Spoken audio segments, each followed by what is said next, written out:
안녕하세요. 독일 PM학교 트레이너 K입니다. 자, 오늘의 주제는 요거트 드링크 만들기입니다. 요거트 드링크를 만들 때 그냥 단순하게 막 만들어서 드셔도 되지만 우리는 NTC라는 개념에 입각해서 이 제품을 구매해서 먹고 있잖아요. 그러면 NTC라는 게 최대 효율 아닙니까? 그럼 먹는 방법과 먹는 시기, 이것도 최대 효율로 끌어올릴 필요가 있다고 봐요.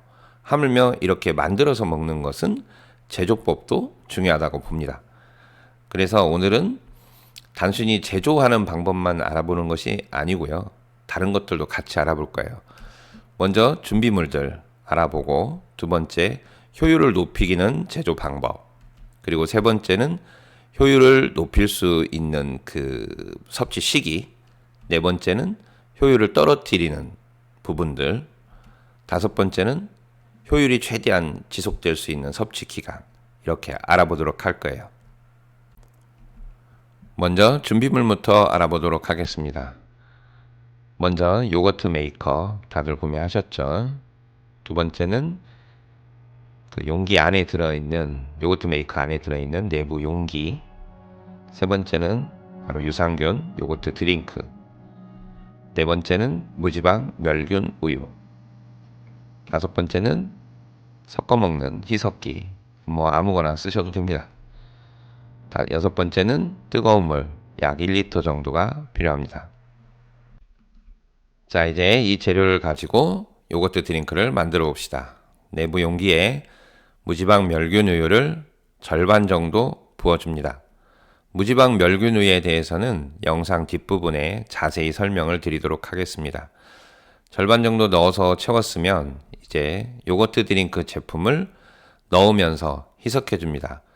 PM 전용 가위로 개봉을 한 다음에 가루를 천천히 부어주면서 희석하여 줍니다. 영상을 좀 짧게 하기 위해서 영상을 좀 잘랐습니다. 충분히 희석이 되었으면 나머지 50% 남은 우유도 넣어주면서 희석을 합니다. 적당히 희석이 되었으면 이제 뚜껑을 닫아줘야 되는데, 뚜껑을 꼼꼼히 닫아주시고 최대한 공기가 들어가지 않게 가운데를 꽉 눌러주면서 공기를 빼줍니다. 이 작업을 꼭 해주시기 바라고요. 벌려진 데가 있는지 잘 살펴보고, 벌려진 데가 있었네요. 꼼꼼히 닫아줍니다. 그리고 미리 준비한 끓는 물, 자, 이 물을 이제 메이커에 부어주는데요. 이 요거트 메이커에 보면은 표시선이 있습니다. 이 표시선까지 물을 붓는데 이 표시선이 저 부분 넘지 않아야 됩니다. 넘으면 물이 넘치거든요. 저게 보이는 정도까지만 딱 넣고 이제 뚜껑을 홈을 맞춰 가지고 뚜껑을 닫아 주시면 끝납니다. 자, 이제 10시간을 맞춰 놓고 핸드폰으로 10시간을 맞춘 다음에 각자 자기 일을 보시고 10시간 후에 꺼내시면 됩니다. 이때 꺼내셨을 때 맛이 나는 시큼하다 그러면 9시간만 하시면 되고, 나는 신맛이 더 좋다 그러면 11시간을 하시면 됩니다. 자, 10시간이 지나서 드디어 완성이 되었습니다. 완성이 된 상태를 한번 확인해 볼까요? 10시간이 지났고요. 자, 꺼내 보겠습니다. 약간 미지근합니다. 자, 스푼으로 상태를 보여드릴게요. 이거는 요거트 드링크라는 제품입니다. 마시는 형태로 만들어져야 제대로 만들어진 것입니다. 요거트처럼 순두부 형태로 굳어지는 것은 지방이 많을수록 그렇게 굳어집니다. 우유를 무지방을 써야만 이런 상태로 만들어질 수 있고, 저지방이나 일반 우유를 쓰게 되면 굳어버립니다. 요거트 드링크 형태가 아닌 그냥 요거트 제품 형태로 만들어집니다. 이제 그럼 우유에 대해서 좀 더 자세히 알아볼게요. 여기가 바로 독일 본사 홈페이지입니다. 요거트 드링크라는 제품이고, 아래쪽에 가보면 어떤 우유를 쓰라고 적혀 있어요. 저게 바로 두 줄로 이렇게 표시되어 있어요. 1리터 뭐라고 막 써 있죠. 네, 이거를 옆으로 옮겨가지고 조금 더 자세히 보겠습니다. 뭐라고 읽는지는 독일어라 모르겠고요. 이거를 번역을 하면 0.3% 이하의 지방을 가지고 있는 우유를 써라 이 말이거든요. 무지방이라는 개념인데 0.3%면 1% 이하를 보통 무지방이라고 합니다. 1%에서 2%가 저지방, 이제 3.5 이런 게 일반 우유거든요. 지방이 많을수록 요거트는 맛있습니다.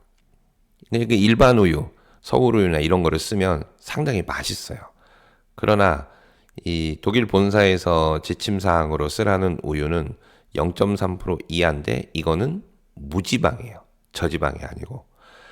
0.3% 이하의 무지방 우유를 쓰라고 권장하는 이유는 이걸 꾸준히 먹어봤어요. 인바디를 해보니까 살이 지방이 좀 늡니다. 계속. 1년, 2년, 3년 정도 이 제품을 먹어봤는데 그냥 뭐 몇 달만 이렇게 일반 우유를 쓰면 초창기 때 제가 이거를 먹을 때 어떤 지방 우유인지 몰라서 그냥 맛있는 우유 GT 서울의 우유에서 나온 거를 써봤거든요. 너무 맛있어요. 그런데 이제 인바디 측정 결과 지방이 점점 느는 걸 알고 이걸 확인하고 이제 무지방 우유를 쓰게 된 거거든요. 무지방 우유는 말 그대로 맛이 안 납니다. 아무 맛이 안 나요. 이게 이제 문제점이겠죠. 어쨌든 본사 지침사항은 0.3% 이하의 지방을 가진 무지방을 쓰라는 거고 아랫줄을 보면은 네, 이 말도 참 처음 보는 단어예요. 네, 우리가 알 수는 없죠. 실온에서 준비해라 이런 뜻이에요. 원래 뜻은. 그럼 이 우유라는 게 실온에서 준비하라는 뜻이 냉장고에서 꺼낸 다음에 온도가 실온 온도가 된 다음에 쓰라는 얘기인지 아니면 처음부터 실온에서 보관하라는 우유인지 혼동하실 수 있는데 실온에서 보관하는 우유를 쓰라는 표현입니다. 냉장고에 있는 우유를 꺼내서 온도를 실온과 비슷하게 만든 다음에 우유를 사용하라는 말이 아니고 실온에 보관하는 우유를 쓰라는 얘기예요. 그런데 우리는 대부분의 우유가 다 냉장 보관하지 어떻게 실온에 보관하냐라고 말씀하실 수 있어요. 그런데 실온에 보관하는 우유가 있습니다. 팩으로 되어 있고 그냥 냉장고에 넣지 않는 우유들이 있어요. 실제로 냉장 보관하는 우유를 사용해 가지고 쓸 경우에 다른 문제점도 있지만 형태적으로도 좀 굳습니다. 냉장고에 보관하는 우유들이. 아까처럼 드링크 형태, 마시는 형태로 잘 안 만들어집니다. 자, 그러면 실온에 보관하는 우유가 뭐냐? 우리가 냉장고에 있는 우유는 꺼내놓고 일주일 놔두면 상해버리죠. 그 이유가 그 안에는 균이 들어있기 때문에 그래요. 그래서 균이 번식하지 않게 하기 위해서 냉장고에 넣어놓는 거거든요. 그런데 실온 우유는 그냥 꺼내놔도 균이 없습니다. 그래서 번식하지 않아요. 상하지 않아요. 보통 실온 보관 우유는 유통기간이 우리 PM처럼 1년 이렇습니다. 아무렇지도 않아요. 균이 없기 때문에. 그럼 이런 우유를 뭐라고 하냐? 멸균 우유라고 합니다. 균을 처리한 우유. 뭐 다들 아실 거예요. 그러면 본사 지침사항은 어떤 거냐? 0.3% 이하의 지방을 포함된 무지방 우유를 쓰고 실온에서 보관하는 멸균 우유를 써라. 그럼 이 두 가지 조건을 만족하는 우유를 찾아봤어요. 없습니다. 대한민국에. 한국에는 현재 없고요. 메일우유 측에서 200ml짜리로 나옵니다. 200ml짜리 5개를 뜯어갖고 넣자니 비용이 너무 비싸요. 1리터짜리를 찾아보니까 이제 호주에서 수입해서 판매하는 수입업자분들이 2개 업체가 있더라고요. 거기에서 구해서 저도 먹고 있는데 이 멸균우유를 써야 되는 중요한 이유가 있습니다. 그 이유는 뭐냐면 이게 10시간 동안 놔둘 때 발효 과정에서 균이 번식이 될 거 아니에요. 이 번식이 됐을 때 나쁜 균도 같이 번식을 할 수 있어요. 균을 다 없앤 멸균 우유를 갖고 우리 PM의 요거트 드링크만 넣을 경우에는 좋은 유산 균주들로만 이렇게 만들어질 수 있는 요거트가 되는데, 일반 우유는 말 그대로 10시간 밖에 놔두는 것처럼, 그 놔뒀을 때 상하는 것처럼 그 안에 있는 좋지 않은 균도 같이 번식을 할 수 있거든요. 그래서 꼭 멸균 우유를 쓰라는 거죠. 난 도저히 무지방 우유는 맛 때문에 못하겠다, 살 조금 지방 늘어도 괜찮다 하시는 분들은 저지방 우유를 써도 되겠지만, 멸균 우유는 꼭 써야 됩니다. 꼭. 추가적으로 하나 더 알아보도록 할게요. 좀 전에 제조할 때 내부 용기를 꼭꼭 눌러줬잖아요. 이 부분이 틈이 생기면 이 안으로 공기가 유입이 되고, 그러면 열 손실이 생기죠. 그 다음에 뜨거운 물에 있는 수증기도 저 안으로 들어가면 나쁜 균이 더 번식할 수 있습니다. 그러니 꼭 옆을 눈으로 보셔서 확인해야 돼요. 위에서 보면 다 닫힌 것처럼 보여요. 옆을 꼭 확인하시고, 두 번째, 공기가 있을수록 균은 더 안 좋은 균이 공기 중에도 있거든요. 그러니 최대한 뚜껑이 다 닫힌 걸 확인한 다음에 살짝 열어서, 홈 있는 부분을 살짝 열어서 가운데를 꾹 눌러준 다음에 닫아서 최대한 공기를 빼준 다음에 하시는 게 좋습니다. 이렇게까지 하는 이유는 우리가 NTC를 추구하기 위해서 그러는 거예요. 가장 효율이 좋고 가장 좋은 제품을 만드는 거죠. 우리가 밥이나 음식을 만들 때는 그렇게 신경을 쓰면서 이렇게 돈을 투자해서 만드는 이런 좋은 제품들을 신경을 안 쓴다는 것은 좀 그렇잖아요. 네, 그리고 절대 해서는 안 되는 부분이 있습니다. 바로 요거트 드링크 봉투 하나로 5잔에 200ml짜리 5잔의 요거트 드링크가 만들어지잖아요. 그러면 첫째 날에 한 잔 먹고, 둘째 날, 셋째 날, 넷째 날 이렇게 먹고, 마지막 한 잔, 200ml 한 잔 남았을 때 우유를 넣어서 또 만드는 분들이 계십니다. 일명 재탕이라고 하죠. 근데 이거 만들 때 요거트 드링크 균주는 넣지 않고 우유만 넣어서 나머지 한 잔 남은 200ml를 같이 섞어가지고 균을 번식시켜서 만드는 분들이 계세요. 일명 재탕이라고 하는 이 행동이 실제적으로는 유산 균주의 개수도 너무 차이 나고요. 균주를 넣지 않고 그냥 200ml 안에 있는 균들이 알아서 번식되는 그 상황, 얼마 안 만들어지겠죠. 그리고 또 하나, 이 유산균을 만들었을 때는 냉장고에 보관해서 7일 이내에 먹으라고 되어 있습니다. 그만큼 공기에 노출될수록 나쁜 균에 접촉될 확률이 매우 높습니다. 그런데 이걸 재탕하고 또 온도 뜨거운 물에다가 중탕을 하고 이러면 더 나쁜 균도 번식이 많아지겠죠. 그러니 중탕을 하는 경우는, 아니 재탕을 하는 경우는 경제적 여건 때문에 보통 이렇게 많이들 하십니다. 그러나 절대 해서는 안 되는 행동에 속하고요. 재탕은 균주를 넣지도 않기 때문에 기존의 균주로 번식하는 거기 때문에 효과도 떨어뜨려지고 나쁜 균은 계속 번식될 수 있어요. 그 나쁜 균은 우리 공기 중으로 계속 노출돼서 그러는 겁니다. 실제로 제 파트너분 중에 한 분이 이걸 해보셨어요. 장이 매우 안 좋으신 분이라 아주 민감하게 바로바로 반응하시는 분인데, 재탕을 해보니까 정말 효과 없다 이렇게 고백을 하시더라고요. 이런 것처럼 조금 경제적인 여건은 제가 뭐라고 말씀드리기 힘들지만 재탕은 몸에 절대 좋지 않습니다. 꼭 주의해 주시기 바랍니다.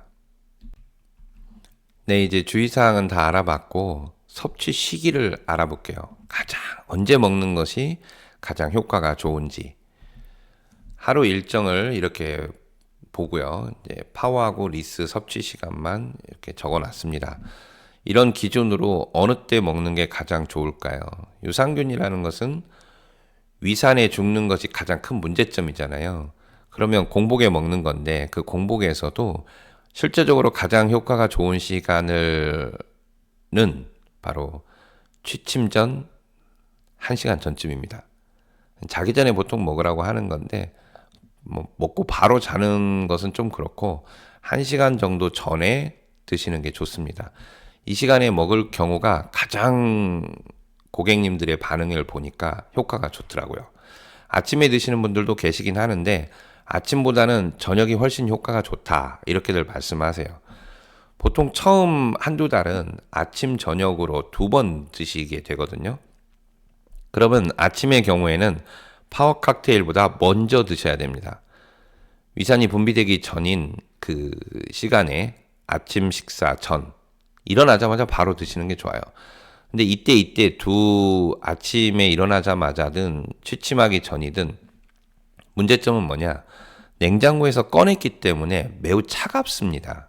그러니 일어나면 바로 일단 꺼내놓고 화장실도 가고 세수도 하고 그런 다음에 온도가 조금 실온에 가깝게 한 30분 정도 놔뒀다가 드시든지 아니면 자기 전에도 미리 이제 먹어야겠다 할 때쯤 뭐 조금 일찍 꺼내놓고 몇십 분이라도 좀 놔두고 나서 온도가 좀 떨어진 다음에 드세요. 너무 차갑게 드시면 이제 장이 예민하신 분들은 약간 설사기에 가까운 거를 하실 수도 있기 때문에 그 부분은 주의하시고 이거를 잘못해가지고 중탕을 하시는 분들이 계세요. 너무 차갑다고 뜨거운 물에다가 이렇게 컵을 그 유산균을 담은 컵을 넣어놓는 경우들이 있어요.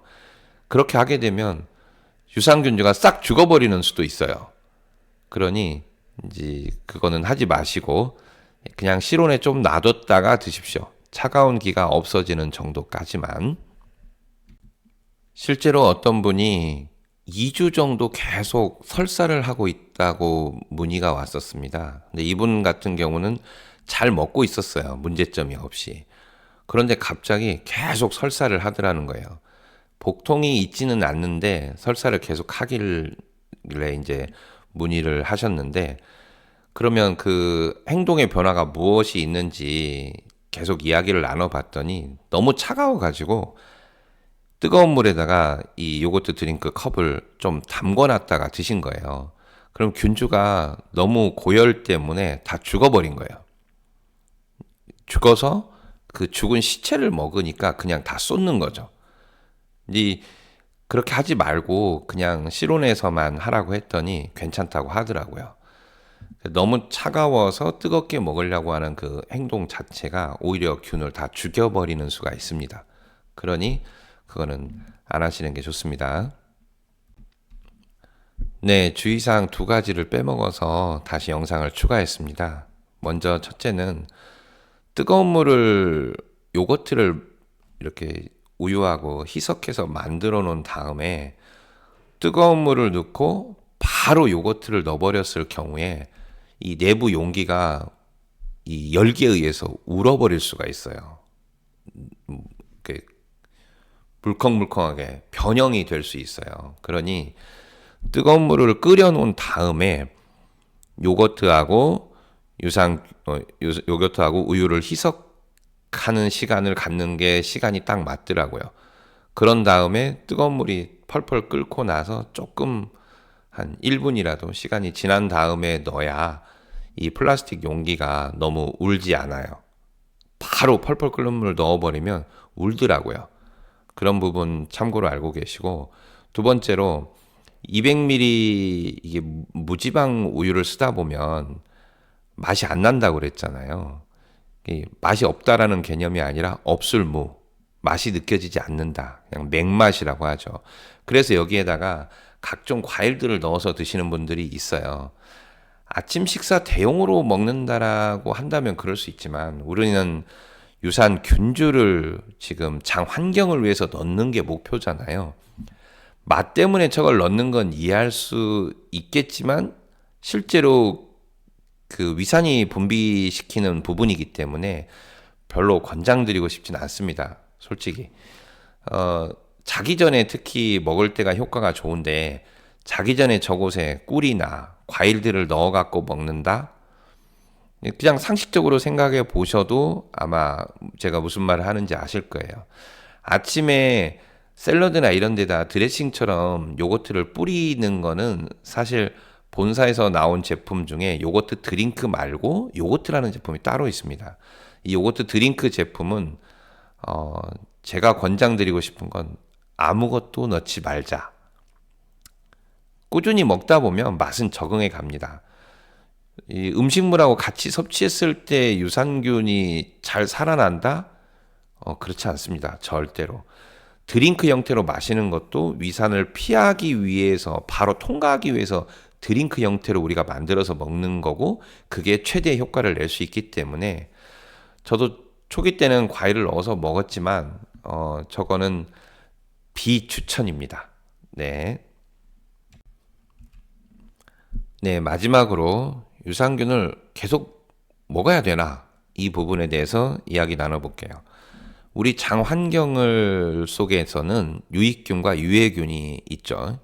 그리고 약간 어디에도 속하지 않은 녀석들도 있는데 그냥 크게 유익균과 유해균만 말씀드릴게요. 그럼 여기서 우리한테 이로운 유익균, 이것이 유산균이 아닙니다. 이게 같은 거로 생각하시면 안 돼요. 유익균과 유해균은 전혀 다른 녀석들이에요. 유익균은 장에 거하면서 좋은 일을 하는 애들이고, 유산균은 지나가면서 좋은 일들을 하는 애들이에요. 그럼 이 유산균의 생명이 어느 정도냐? 바로 2주입니다.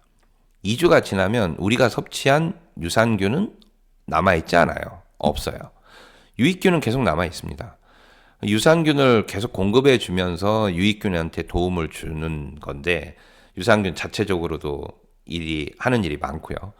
그럼 적어도 2주에는 얘네들이 살아남지 못하고 없기 때문에 2주 정도는 너무 늦고, 안 먹는 기간이 일주일은 넘기시지 않는 게 좋아요. 잠깐 끊어 여행을 갔다든지 뭐 피치 못할 사정으로 이제 못 먹는 기간이 있을 경우는 일주일 정도만 이 시간을 두시고, 일주일 이내에는 계속 꾸준히 먹어야 유산균이 계속 공급된다고 생각하시면 됩니다. 그리고 이제 더 중요한 건, 이 유산균을 꾸준히 먹어서 이 16주간 하는 프로그램이 있다고 그랬잖아요. 장 환경을 바꾸는. 그렇게 해서 바뀌었다 하더라도 장 환경이 좋게 됐어. 그래도 유산균은 꾸준히 2주 이상 버티지 못하니까 계속 넣어줘야 되는데, 이제는 문제가 뭐냐? 항생제나 진통제나 약간 상한 음식이나 이런 걸 먹었을 때는 이 장 환경이 정말 난리가 아닙니다. 전쟁 속이에요. 이런 때에는 유산균을 좀 더 많이 아침 저녁으로 2번씩 공략을 해서 다시 회복시켜줘야 돼요. 그래서 장 환경이라는 것은 약간 우리 집 정원을 가꾸는, 꽃밭을 가꾸는, 잔디를 가꾸는 이런 개념으로 생각해야 돼요. 비가 많이 오고 사람이 밟고 지나가고 이러면서 손상되면 다시 복구시켜줘야 되는 그런 개념으로 생각하셔서, 유산균은 꾸준히 적어도 일주일 이상은 중단하지 말고 꾸준히 먹되, 무언가 안 좋은 게 들어왔을 때는 좀 더 아침 저녁으로 2번 정도씩 공급해 주는 것이 장 환경에는 매우 좋습니다. 네, 여기까지 내용이 도움이 되셨다면 구독을 눌러주시면 감사하겠습니다. 좋아요나 알림 설정까지 하시면 더욱 감사드리고요. 옆에 제품 교육 과정이 나와 있는데 문의들 전화가 좀 오더라고요. 초등학교, 중등학교, 고등학교 과정으로 나눠져 있고, 기초교육부터 초등학교 3주 과정 한 번에 3시간씩 9시간에 걸쳐서 하는 내용입니다. 도움이 필요하신 분들은 전화 주셔도 됩니다. 모두 다음 영상까지 건강하세요.